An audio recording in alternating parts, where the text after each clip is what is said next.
नमस्कार मित्रों, स्वागत है आपका हमारे YouTube चैनल होमी विज़न पर।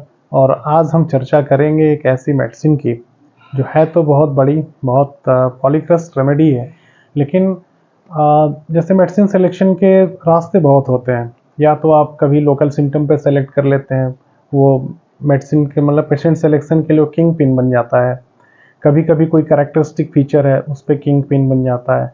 कभी मोडालिटीज़ पे हो गया, कभी टोटालिटीज़ पे हो गया।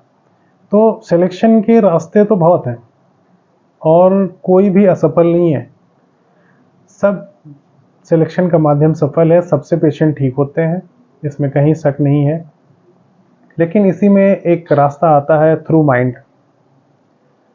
कई बार क्या होता है कि हिस्ट्री में जब हम पेशेंट के जाते हैं, जब केस टेकिंग करते हैं, तो बहुत सारी चीज़ें मिलती हैं जिसको या तो हम सुनते सुनते इग्नोर कर जाते हैं, हमको पता ही नहीं चलता कि ये भी सिम्टम है।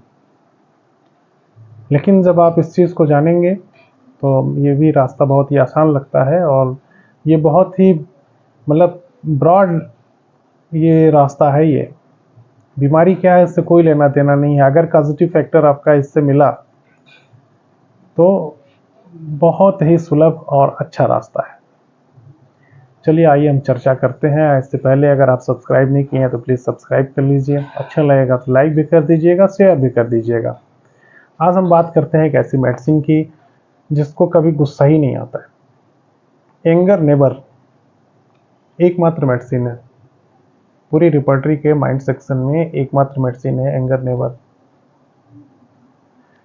एक ऐसा पेशेंट जिसे कभी गुस्सा ही नहीं आता हो, बहुत ही विनम्र स्वभाव का हो, झुकने की प्रवृत्ति हो, हमेशा बहुत ही माइल्ड तरीके से पेश आता हो, बहुत ही विनम्र स्वभाव का हो, और उसको गुस्सा आता भी है, अगर किसी बात को लेके वो गुस्सा भी गया, आक्रोश में भी आ गया, लेकिन वो कभी प्रकट नहीं करता है। तो यहाँ पे क्या होता है कि एंगर का सप्रेशन होता है।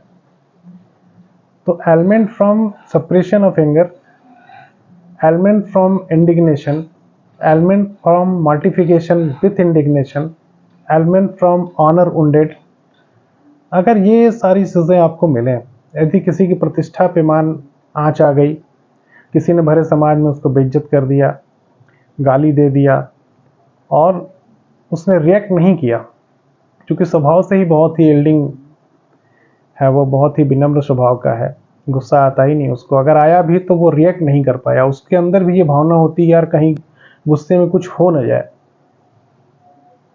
कहीं हम गुस्से में कुछ कर न बैठे, ये भी उसको ख्याल रहता है। इस वजह से उसको गुस्सा आता नहीं है, और आता भी है तो सप्रेस हो जाता है। और इसको एक स्टेज आती है, गुस्सा भी आता है, और उस स्टेज में ये कुछ भी अगल बगल है तो जो उसको ऑफेंड करता है उसके ऊपर वो चला के मार भी देता है, फेंक भी देता है। अगर ये सारी चीज़ें आपको मिलती हैं तो आप स्टेफिसेग्रिया को कभी मत भूलिएगा, एक बार इस पे विचार ज़रूर करिएगा। धन्यवाद। आज फिर अगले वीडियो में मिलते हैं। नमस्कार।